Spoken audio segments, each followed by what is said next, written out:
wasn't supposed to be there. Let's get that straight right now. I'm not one of those people who's always poking around in the dark corners of the internet looking for trouble.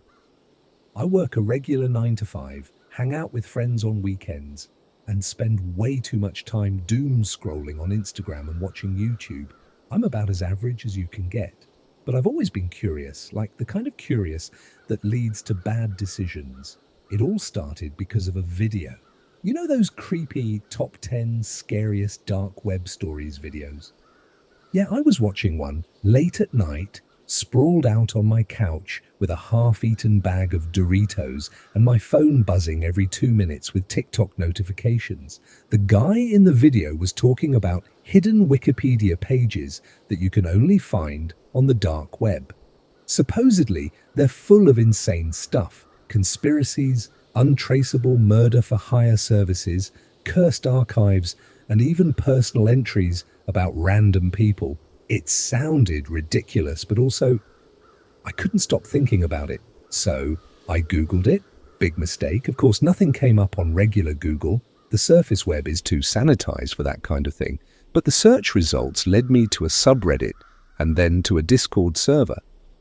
It was one of those servers where people don't use real names or even normal usernames, just strings of random numbers and symbols. People there were sharing links to onion sites. Those are the ones you can only access through Tor, if you didn't know. And a lot of them were sketchy as hell. I'm talking about forums that looked like they hadn't been updated since 2005, chat rooms with usernames that were just strings of binary code, and pages that sold everything from fake passports to, like, questionable pharmaceuticals.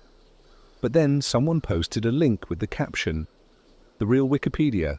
Don't click unless you're ready." So, of course, I clicked. The site loaded slower than anything I've ever seen. It felt like dial-up internet from the early 2000s. When it finally loaded, the page looked almost normal. It had the Wikipedia layout, the clean white background, the blue hyperlinks, the little search bar in the corner, but the articles listed on the home page were anything but normal. Here's an example. The Lake Michigan vanishing, 54 people lost in a single night. The truth about Denver International Airport confirmed. How to fake your death, a guide. Most of them sounded like weird conspiracy theories, the kind of stuff you'd laugh at and move on. But then I saw an article that froze me in my seat. The life and death of my name. Yeah, my actual name. First, middle, and last. I stared at it for what felt like forever, my heart pounding so hard I could hear it in my ears. I hadn't told anyone I was doing this, and my computer wasn't even logged into my usual accounts. There was no way this site could have known who I was, right? I clicked on the link. The article was short, just a few paragraphs long, but it was enough to make me want to throw my laptop across the room. It started with my birth date and the name of the hospital I was born in, right down to the room number. It listed my parents' names, my childhood address, and even the name of my second grade teacher. Shout out to Mrs. Peterson, who always gave me extra gold stars for my crappy drawings. The next section was even weirder. It described things that no one should have known. Like the time I accidentally broke my neighbor's window with a baseball when I was 10, but my brother took the blame for it. Or the fact that I still check my ex's Instagram sometimes, even though we haven't talked in years. And then I got to the last paragraph. Death, January 27th, 2025. Cause, homicide. Location, Starbucks, 5th Avenue, New York City. I live in Chicago. I've never even been to New York. I slammed my laptop shut so fast that I almost broke the hinge. My hands were shaking and I could barely breathe. At first, I told myself it had to be some kind of sick joke. Maybe someone was spying on me, like some weird hacker who'd been stalking my social media for years. But the level of detail in that article, it wasn't just creepy. It was impossible. I told myself I wouldn't go back to the site. that I'd forget about it and go back to watching Netflix or whatever. But I couldn't stop thinking about it. Every time I closed my eyes, I saw that last sentence, written in cold, clinical font. Cause, homicide. Location, Starbucks, 5th Avenue, New York City. It's probably nothing, right? Just some random glitch in the matrix. That's what I told myself. But then, 2 days later, I got an email. The subject line just said, "See you soon." It was from an address I didn't recognize. And the scariest part? The email had an attachment. It was a photo of me sitting on my couch. Last night. I didn't sleep that night. How could I? I stared at my phone. The attachment burned into my mind. A photo of me on my couch in my own home. The angle was low, like it had been taken from just outside my living room window. The blinds were partially closed, but not enough to keep out whoever, or whatever, had been watching me. I kept telling myself it had to be fake. Maybe someone hacked my webcam and edited the photo to make it look like it was from outside. People can do insane stuff with Photoshop these days, right? But when I got up and checked the window, my heart sank.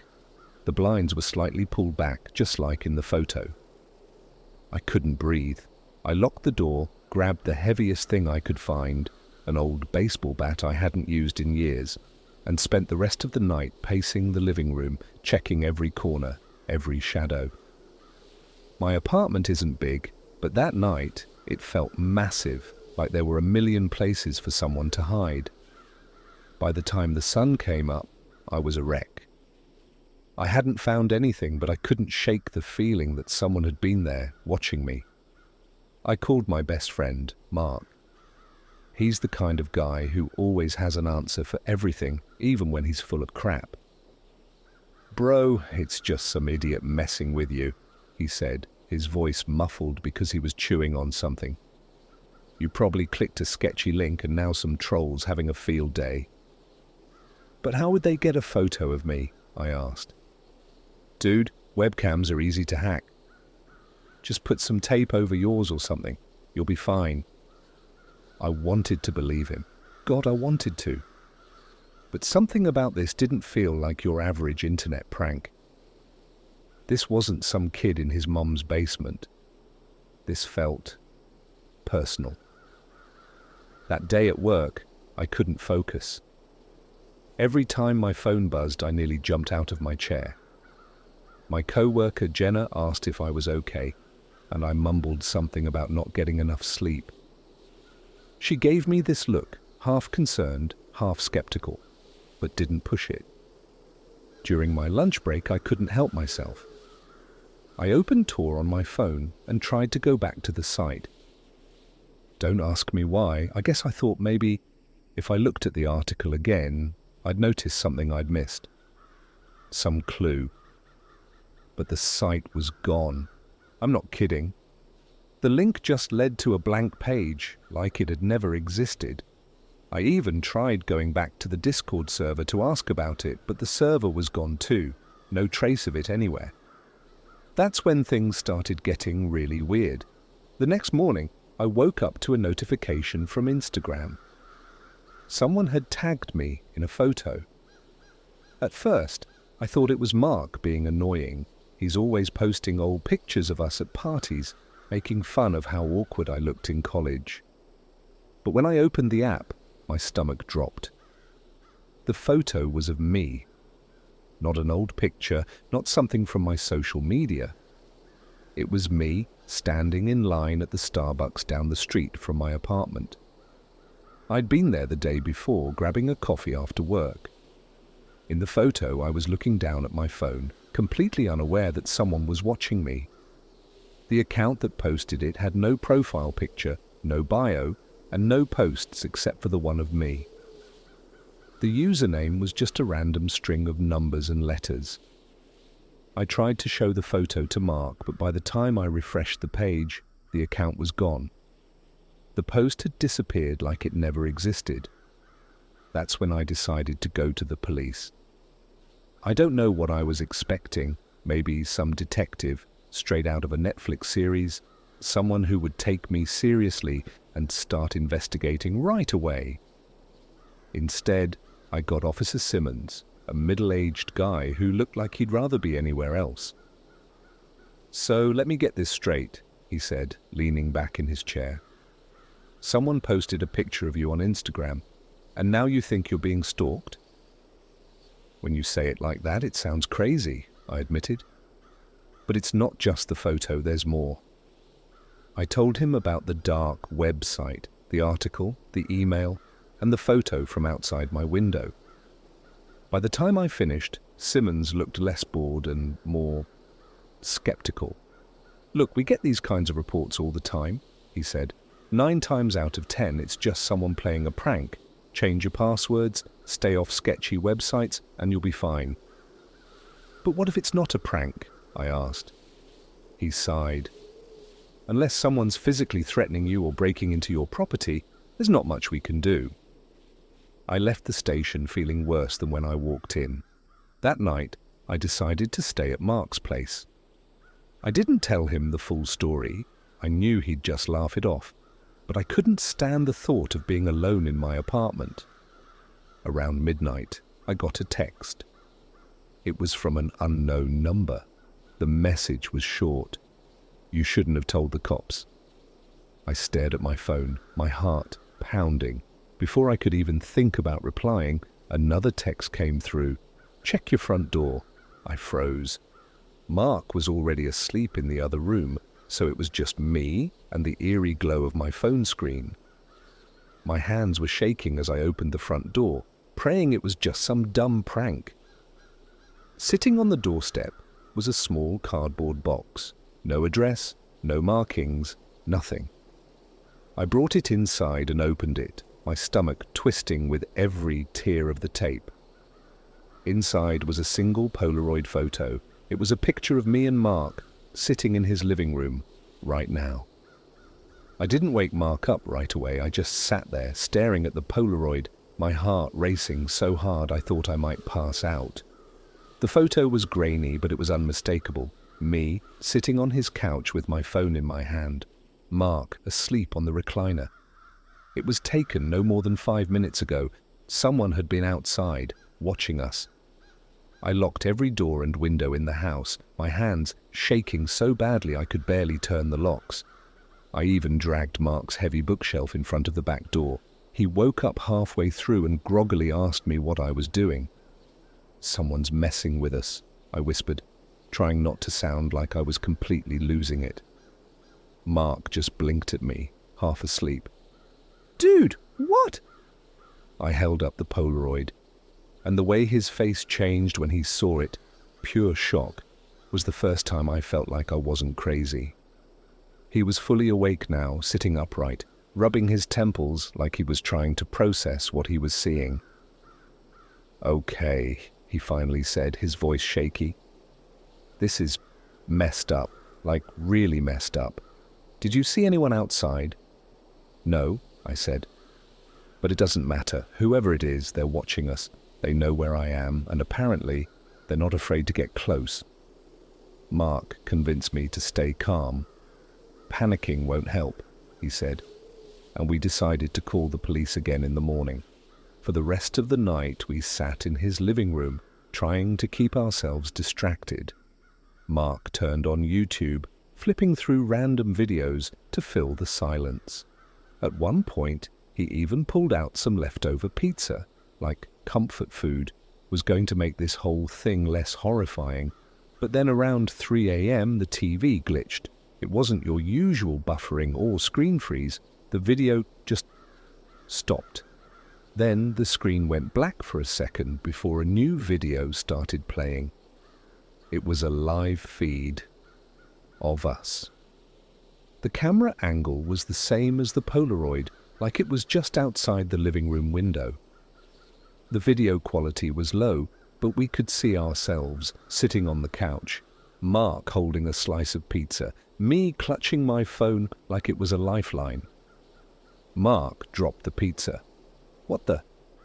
Before he could finish, the screen flickered and text appeared in bold white letters against the black background. You can't hide. Mark ripped the plug out of the TV, but the damage was done. I was shaking so hard I could barely breathe. Someone wasn't just watching us, they were messing with us, letting us know that no matter what we did, they were always one step ahead. The next morning, I went back to the police. This time, Mark came with me. I thought maybe if there were two of us, they'd take it more seriously. Officer Simmons wasn't there, so we ended up talking to someone else, a younger guy named Officer Delgado. He listened as I told him everything: the website, the article, the photo, the texts, the Polaroid, and the live feed on the TV. By the time I finished, his expression was somewhere between disbelief and genuine concern. "You said the website disappeared?" he asked, leaning forward. "Yeah. The link doesn't work anymore," I said. Delgado nodded slowly, scribbling something down in his notebook. "And this all started after you went on the dark web?" "Yes," I said, my voice cracking. "But it's not just the website. Someone's following me. They're getting into my devices. They know where I am all the time. Can't you trace the texts or something?" "We'll do what we can," Delgado said, though his tone didn't exactly fill me with confidence. "In the meantime, you might want to stay somewhere else for a while. Maybe even leave town if you can, just until we figure out what's going on." That night, I packed a bag and drove to my parents' house. They live a few hours away, in a quiet suburban neighborhood where nothing ever happens. It seemed like the safest place to go. For a couple of days, everything felt normal.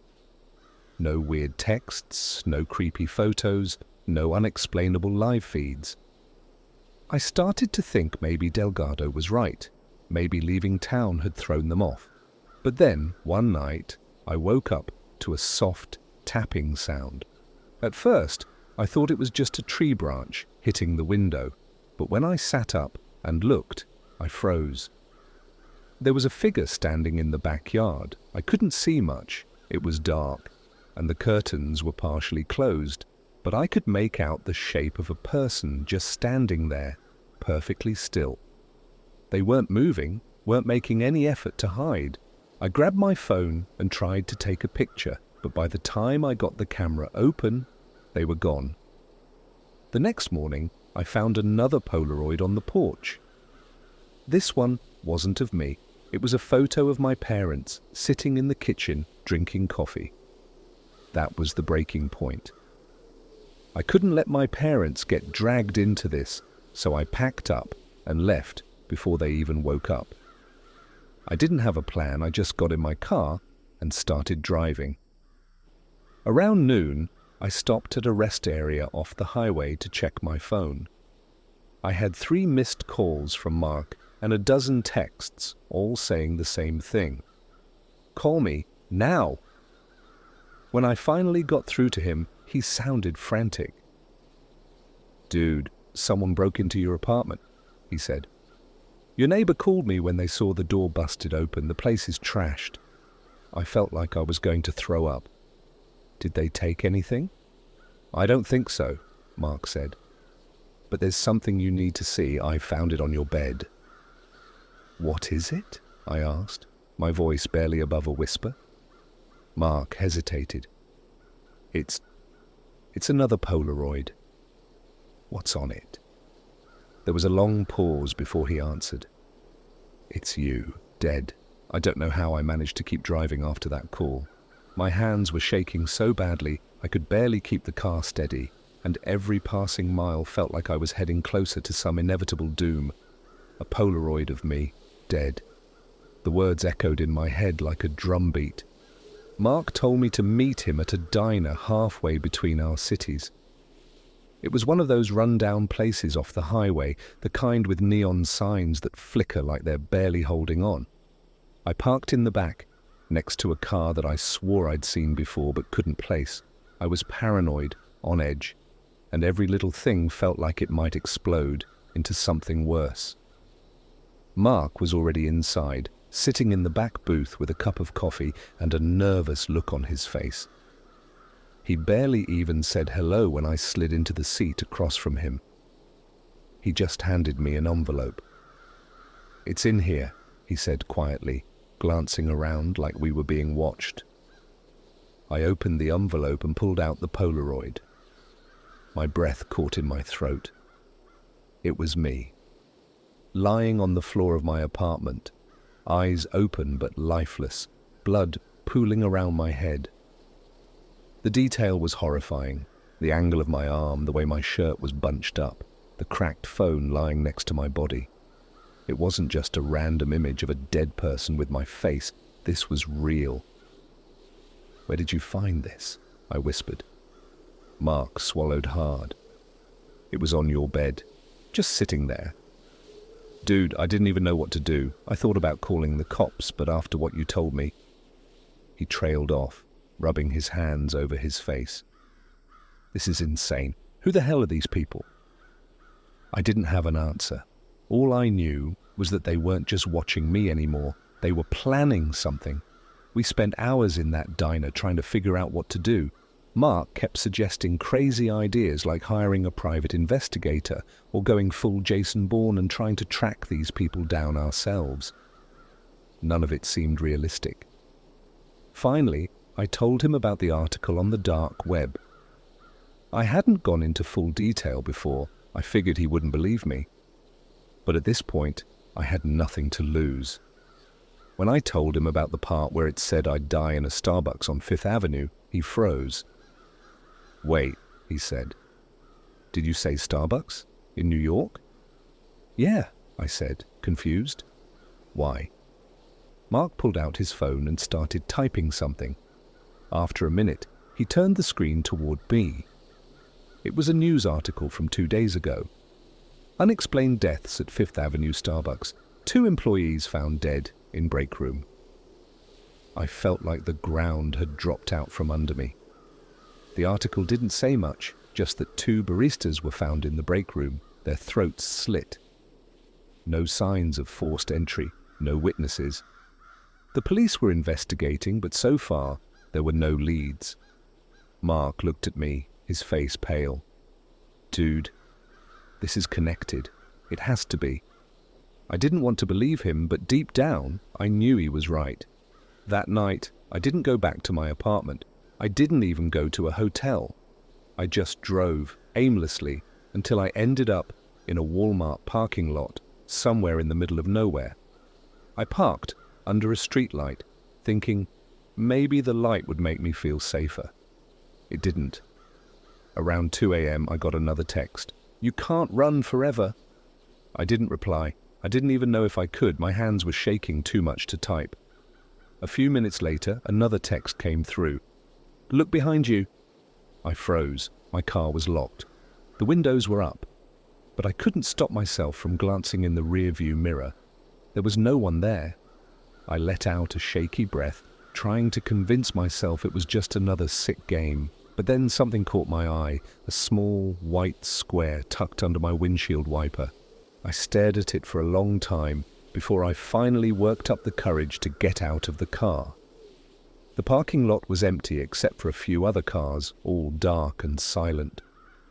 I grabbed the paper and got back in the car as fast as I could, locking the doors behind me.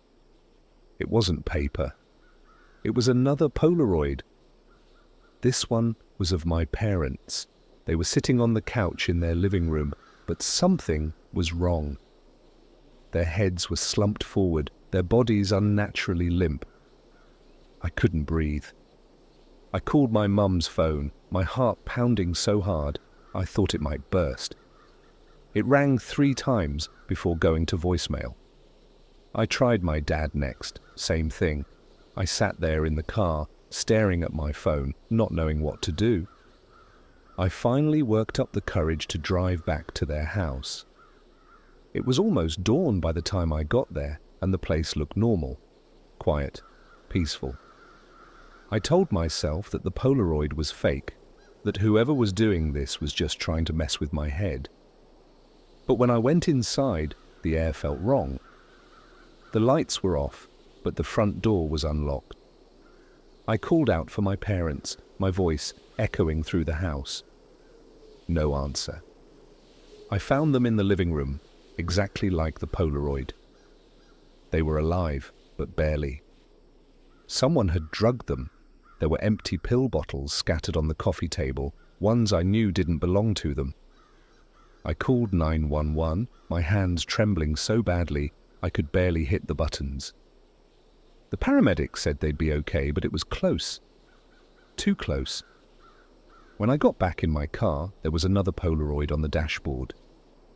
It was me, sitting in my car, holding my phone, right now. And underneath it, written in black marker, "Time's running out." I don't know how long I sat there, in my car, staring at the Polaroid. The words, "Time's running out," felt like a clock ticking in my ears. My phone buzzed again, and I didn't need to look to know it was another message from the same unknown number. I was tired of running, tired of the constant fear, of the feeling that someone, something, was always just a step ahead of me. I wanted it to end, but then I saw the reflection in my rearview mirror. A figure standing in the distance, just out of the light. It was like a shadow, but too solid to be one. It didn't move at first, just stood there, watching me. I told myself I was imagining things. I'd been through so much in the last few days, I was probably just seeing things that weren't there. But then the figure stepped forward and my heart almost stopped. It wasn't a shadow, it was a person. He was tall, dressed in dark clothes, his face obscured by a black mask. The kind you'd see in horror movies, the kind that made your skin crawl just by looking at it. I was frozen. I couldn't move, couldn't breathe. All I could do was stare as he took slow, deliberate steps toward my car. The streetlights above flickered as if the world itself was holding its breath. And then, as if on cue, the buzzing of my phone filled the silence. I reached for it with shaking hands, not even sure why I bothered. The message that came through was simple, chilling. "I'm coming for you." The car door handle rattled. I spun my head toward it, but of course, I knew it was locked. My mind was racing. What do I do? Should I drive? Should I run? But I couldn't move. I couldn't bring myself to do anything. I locked my gaze back on the figure. He was standing right in front of my car now, close enough that I could make out the glint of something shiny in his gloved hands. A knife. A long, curved blade. Everything inside me screamed to run, to do anything, but I was paralyzed. Then he knocked on my window. 3 slow, deliberate taps. It was like he was daring me to roll the window down, challenging me to see how much fear I could take before I broke. I grabbed the handle, my heart pounding in my chest, but before I could even think about opening the window, a voice crackled through my phone. It wasn't a message this time, it was a call. I answered it without thinking. "Hello?" I said, my voice barely a whisper. The voice on the other end was deep, distorted, like they'd used some kind of filter to make it sound even more menacing. "You thought you could hide." I didn't recognize the voice, but somehow I knew. I just knew. I wasn't alone anymore. Before I could react, I felt something wet hit my cheek. I glanced up, and the figure was gone, vanished into the shadows, but I saw it. The reflection of blood dripping from his blade. And in that moment I realized it wasn't just blood, it was mine. The next few hours felt like a blur. I don't even know how I got back to my apartment, but when I did, everything was different. The door was wide open. My heart stopped as I slowly stepped inside, expecting the worst. But everything looked normal. Nothing was disturbed. No sign of a struggle, no footprints in the dust. I turned on every light, every lamp, even the bathroom light. I couldn't be in the dark, not anymore. But then I saw it. On the coffee table, next to my phone, there was a fresh Polaroid. I picked it up, my hands trembling. This time, it wasn't of me, It wasn't of my parents, it was Mark. He was lying on the ground, his body contorted in a way that no living person could manage. His eyes were wide open, mouth frozen in a scream. I dropped the photo. Number, this can't be real, but it was. I called Mark's phone. It rang 3 times, then went to voicemail. I tried again. Same thing, the same voicemail. Panic surged in my chest. I grabbed my keys, not caring that I wasn't thinking straight. I had to find him. I drove like a maniac through the streets, the headlights flashing across the darkened roads as I sped toward his place. My thoughts were a mess, every horrible possibility running through my mind. What had happened to him? Where was he? Was he even still alive? I reached Mark's apartment building and parked in front of it. It looked like any other building, nothing out of the ordinary. But when I stepped out of the car, I saw it. The front door was wide open. I didn't think. I just ran. I reached the elevator, but it was stuck on the 3rd floor. I took the stairs 2 at a time, almost tripping over my own feet, desperate to get to him. When I reached his floor, I didn't knock. I didn't hesitate. I burst through his door. And there he was, on the floor, just like in the Polaroid. But this time, there was no mistaking it. His throat had been slit. Blood pooled around his body, staining the carpet. The lifeless, empty expression on his face was the worst thing I'd ever seen. And then I heard it. A voice, low and mocking from behind me. "You didn't listen."